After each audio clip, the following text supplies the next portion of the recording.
8월 17일 토요일 오늘의 말씀입니다. 오늘의 말씀은 열왕기하 24장 8절로 20절까지의 말씀입니다. 열왕기하 24장 8절로 20절 말씀입니다. 여호야긴은 왕이 되었을 때에 18살이었다. 그는 예루살렘에서 석 달 동안 다스렸다. 그의 어머니 느후스다는 예루살렘 출신인 엘라단의 딸이다. 여호야긴은 조상이 하였던 것처럼 주님께서 보시기에 악한 일을 하였다. 그때에 바벨로니아의 느부갓네살 왕의 군대가 예루살렘을 치러 올라와서 이 도성을 포위하였다. 이렇게 그의 군대가 포위하고 있는 동안에 바벨로니아의 느부갓네살 왕이 이 도성에 도착하였다. 그리하여 유다의 여호야긴 왕은 그의 어머니와 신하들과 지휘관들과 내시들과 함께 바벨로니아 왕을 맞으러 나갔다. 그러나 바벨로니아 왕은 오히려 여호야긴을 사로잡아 갔다. 때는 바벨로니아 왕 제8년이었다. 그리고 느부갓네살은 주님의 성전 안에 있는 보물과 왕궁 안에 있는 보물들을 모두 탈취하여 갔고 이스라엘의 솔로몬 왕이 만든 주님의 성전의 금 그릇들을 모두 산산조각 내어서 깨뜨려 버렸다. 이것은 주님께서 미리 말씀하신 대로 된 일이다. 더욱이 그는 예루살렘의 모든 주민과 관리와 용사 10,000명뿐만 아니라 모든 기술자와 대장장이를 사로잡아 갔다. 그래서 그 땅에는 아주 가난한 사람들 말고는 하나도 남지 않았다. 느부갓네살은 여호야긴 왕을 바벨론으로 사로잡아 갔다. 그의 어머니와 왕비들과 내시들과 그 땅의 고관들을 모두 예루살렘에서 바벨론으로 사로잡아 갔다. 또 7,000명의 용사와 1,000명의 기술자와 대장장이를 바벨론으로 사로잡아 갔는데 이들은 모두 뛰어난 용사요 훈련된 전사들이었다.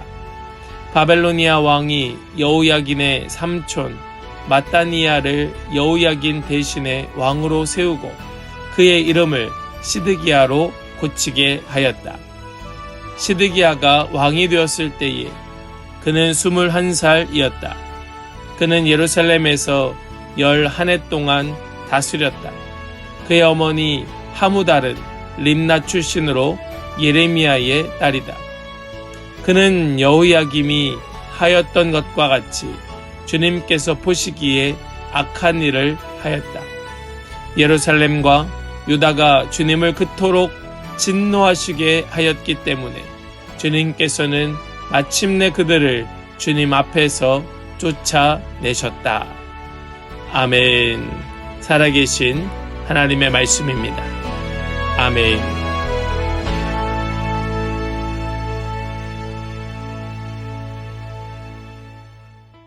할렐루야. 토요일 아침입니다. 오늘도 우리에게 말씀 주시는 주님을 찬양하며 우리에게 주신 말씀 붙들고 우리 담대히 승리하는 복된 하루 우리 모든 성도들 다 되시기를 간절히 축복합니다. 우리는 우리 자신의 정체성을 그리스도인이라고 말하고 있습니다. 또 우리는 하나님의 자녀다라고 말하지요. 예, 맞습니다. 우리는 그리스도인입니다. 또 하나님의 자녀이지요.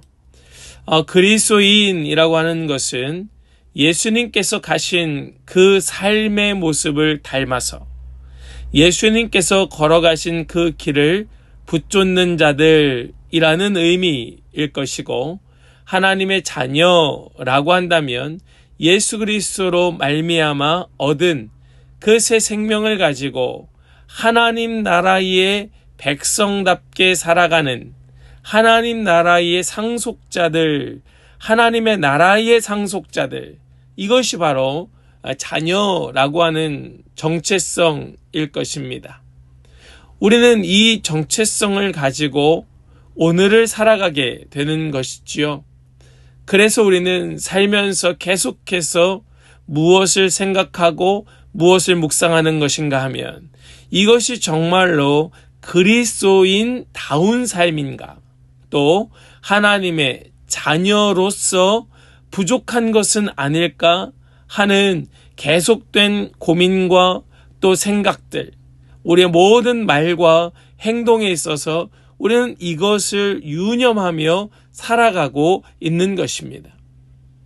오늘 말씀에서 보면 정말 이 백성들, 왕으로부터 그 백성들에게 정말 하나님의 백성이라고 하는 이러한 정체성이 있었을까 하는 의구심을 갖게 합니다. 오늘 말씀에서는 여호야긴과 또 시드기야 왕에 대한 말씀이 기록되어 있고, 이제 시드기야를 끝으로 남유다도 멸망을 하게 되는데요. 이렇게 유다가 멸망에 이르기까지, 멸망까지 오도록 정말 그들은 무엇을 했을까? 하나님의 백성으로서 하나님의 백성의 정체성은 있었을까? 하나님의 백성다운 삶이 그들에게 과연 있었을까 하는 것을 우리는 의심하지 않을 수가 없는 것입니다. 여호야김에 이어서 여호야긴이 왕이 되었을 때에 말씀은 18살이었다라고 말씀합니다. 그리고 그는 겨우 3달 동안을 다스리게 됩니다. 여호야긴 겨우 3달 동안 왕위에 있었습니다. 그러니까 그가 18살에 왕이 되었고 3달 동안 있었으니까 그는 아직도 10대의 나이에 그 왕좌에서 물러났던 것입니다. 어린 나이에 왕이 되었고 그 어린 나이에 포로로 끌려가면서 왕좌에서 내려오는 이런 비참하고 침통한 왕의 그 주인공이 바로 여호야긴이었던 것이지요. 그런데 우리는 이러한 어린 임금, 어린 왕의 이러한 안타까운 모습을 보면서 놓칠 수 없는 말씀의 한 구절이 있습니다. 그것은 9절 말씀인데요. 여호야긴은 조상이 하였던 것처럼 주님께서 보시기에 악한 일을 하였다. 그가 조상이 하였던 것처럼 주님께서 보시기에 악한 일을 한 왕이었다고 말씀은 기록합니다. 겨우 18살이었습니다. 겨우 3달 동안 있었습니다. 그가 하면 뭘 했고 그가 그 자리에서 이룰 수 있는 것이 무엇이 있었겠습니까? 그런데 성경은 그에 대하여 한 줄 악한 일을 하였다라고 평가하는 것입니다. 그러면 그의 삶에 전혀 무엇이 없었는 것인가? 그것은 바로 이스라엘 백성, 유다 백성이라고 하는 민족적 정기와 또 왕이라고 하는 그 직분으로서의 감당해야 될 목, 거기에서 더 본질적으로 하나님의 백성이라고 하는 이런 영적인 정체성이 그에게서 발견될 수 없었다. 발견되지 않았다라고 하는 것을 여실히 보여주고 있는 것입니다. 나이에 많고 적음에 상관없는 거예요. 여러분, 우리는 어떻습니까? 여러분들은 어떠합니까?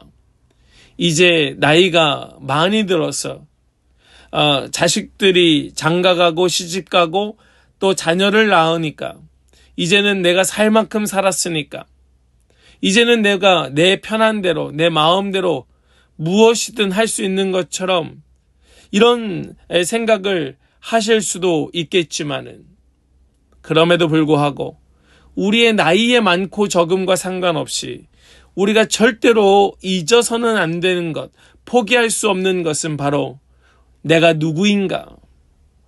내가 누구인가? 내가 정말로 그리스도인 하나님의 자녀라고 하는 영적 정체성, 이것을 절대로 포기해서는 아니 되는 것이지요. 여호야긴은 그것을 전혀 생각하지도 또 그것을 붙잡지도 아니하였기 때문에 그는 결국 바벨론 왕의 통치를 받는 포로가 되고 말았던 것입니다. 자기뿐만 아니라 말씀을 보면 너무나 비참합니다. 12절 말씀을 보니까 유다의 여호야긴 왕은 그의 어머니와 신하들과 지휘관들과 내시들과 함께 바벨론 왕을 맞으러 나갑니다. 그런데 그 바벨론의 왕은 오히려 여호야긴을 사로잡아 가게 됩니다. 그를 포로로 끌고 가는 것입니다. 그냥 끌고 가는 것이 아니고 성전 안에 있는 보물들과 왕궁 안에 있는 보물들을 모두 탈취해 가서 또 솔로몬 왕이 만든 주님의 성전의 금그릇들을 모두 산산조각 내고 깨뜨려 버리고 또 예루살렘 주민, 관리, 용사, 기술자, 대장장이 그 모든 사람들을 다 잡아가고 그의 어머니, 왕비들, 내시들, 그 땅의 고관들까지 다 사로잡아가고 마는 이런 끔찍한 일을 저지르는 것이 바로 아무런 정체성을 갖지 못하였던 여호야긴의 그 모습이었던 것입니다. 여러분, 우린 이것을 그저 가볍게 보아서는 안 된다는 말씀이에요. 우리가 놓치고 있는 이 영적 정체성, 내가 잃어버리고 있는 그리스도인으로서의 올바른 삶, 내가 하나님의 자녀라고 하는 바로 이것을 놓치는 순간 우리 자신뿐만 아니라 우리 모든 가족과 함께하는 모든 지체들과 또 모든 요긴한 사람들 또 모든 보물들까지 다 빼앗기고 만다는 이 사실을 우리는 간과해서는 아니 되는 것입니다. 남유다가 아무리 왕조가 바뀌지 아니하고 다윗의 후손들이 여기까지 내려왔다 할지라도 결국 그들의 삶의 영적인 정체성, 하나님의 백성이라고 하는 정체성을 잃어버리고 그것을 훼손하는 순간, 그것을 빼앗겨버리는 순간 결국 그 나라는 망하고 마는 것입니다. 하나님은 유다 백성이 다시 광야 생활을 시작하게 되었다라는 것을 말씀으로 선포하고 계십니다. 바벨론으로 사로잡혀 간 거예요. 다시 광야 생활이 시작된 것입니다. 다시 광야의 그 거친 삶으로 그들은 돌아가야만 했습니다. 왜요? 그들의 죄로 인하여서, 그들의 죄로 말미암아. 유다의 마지막 왕 시드기야, 이 시드기야는 자신이 왕위에 있는 11년 동안 11해 동안 19절 말씀을 보니까 그는 여호야김이 하였던 것과 똑같이 주님께서 보시기에 악한 일을 하였다. 그도 역시 주님께서 보시기에 악한 일을 하였습니다. 전혀 정신 차리질 못하고 있는 것입니다. 그는 완전히 세상의 꼭두각시 역할을 하고 있었던 것입니다.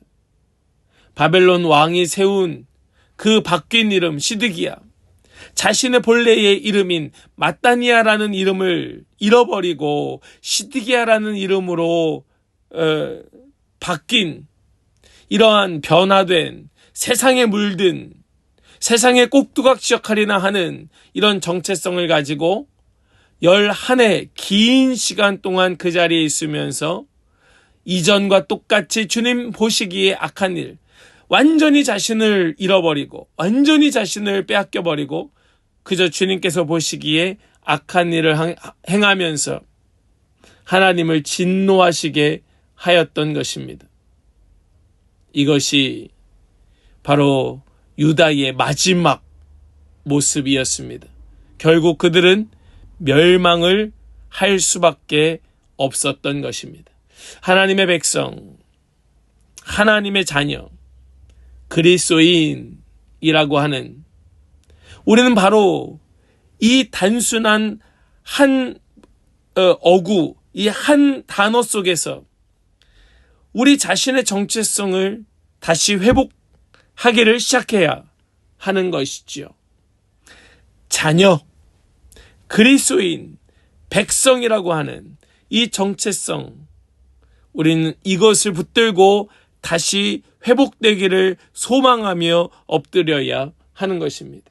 하나님 앞에서 죄를 범하면서도 하나님 앞에 보호를 받을 수 있을 거라고 착각해서는 아니 됩니다. 므낫세의 죄로 인하여서 요시야가 아무리 발버둥치며 끝까지 종교개혁을 했음에도 불구하고 결국 그 땅은 멸망하고 말았던 것처럼 하나님 앞에 범죄하면서 하나님께서 보호해 주실 것이라고 하는 착각에 빠져 있다가는 결국 우리가 살고 있는 우리의 삶도 또 이 세상도 그저 멸망의 수순을 밟게 될 뿐인 것입니다. 그것이 지금 우리가 보고 있는 그리스도인들의 소위 그리스도인들이라고 말하고 있는 그 사람들의 모습이고 이 땅의 수많은 교회들의 모습 아닙니까? 우리 이제는 껍데기를 버리고 본질로 돌아갈 때인 줄로 믿습니다. 이제는 더 이상 눈에 보이는 그런 겉모습 외형에 치중하기를 버려버리고 진짜 변하지 않는 영원한 것에 마음을 쏟아야 될 때가 지금인 줄 믿습니다. 영적 변화가 필요한 시기, 영적인 새로움이 절실히 요구되는 이 시기에 우리 함께 말씀 붙들고 일어나서 말씀 가운데 우리의 삶의 방향을 두고 정말 이 시대에 그리스도인으로서 더 이상 죄악과 타협하지 않는 그런 그리스도인으로서의 올바른 삶을 선택하여 우리 새 출발하는 회복의 걸음을 걷는 그런 우리 모든 성도들 다 되시기를 주님의 이름으로 간절히 축원합니다. 아멘. 기도하겠습니다. 하나님 감사합니다. 하나님께서 우리와 함께 계심을 믿습니다. 하나님께서 우리 가운데 역사하심을 믿습니다. 하나님께서 우리 가운데 주관하시며 다스리심을 신뢰하며 주님께 온전히 의탁드릴 때에 이제는 더 이상 그저 우리가 원하는 삶, 내가 기뻐하는 삶, 세상에서 요구되는 그러한 세상에 발맞춘 삶이 아니라 하나님 기뻐하시는 삶, 하나님께서 말씀하시는 본질을 붙들고 내가 누구인지 영적 정체성을 회복하며 우리 새 삶을 시작하는 그런 모든 복된 예배자들 다 되게 하여 주시옵소서. 주님께서 주신 오늘 이 말씀 마음에 깊이 새기고 다시 과거로 또 옛날로 회귀하는 것이 아니고 진짜 본질적으로 깨어 일어나는 우리 모든 지체들이 다 되게 하여 주실 것을 믿고 감사드리며 우리 주 예수 그리스도의 거룩하신 이름으로 기도하옵나이다. 아멘.